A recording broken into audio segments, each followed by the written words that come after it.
आता आलेले आहे हॉटेल मासुळी इथे आणि तिथं लिहिलेलं आहे इथे जिवंत मासा भेटतो. तर चला आता आपण का इथे या ठिकाणी बघतोय जिवंत मासा. आणि आता ह्या जिवंत माशाची मी भाजी बनवायला लावणार आहे आणि आपण भेटणार आहे आता जे त्यांचे मालक आहेत म्हणजे मालकीनबाई. ओ ताई जर इकडे यावं 2 मिनिटं. आता काय ताई आल्या.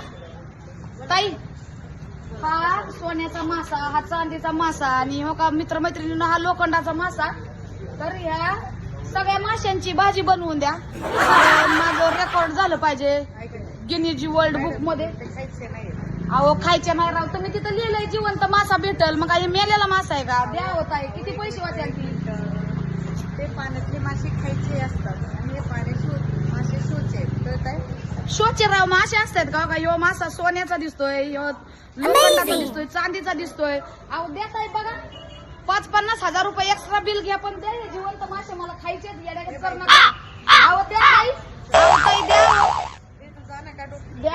द्या जीव बसलाय त्या माशावर. देत आहे बघा. काय खोटं बोलतात लोक.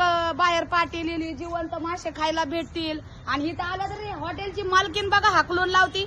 असं असतं का मित्रमैत्रिणींना? खऱ्याची दुनियाच नाही राव.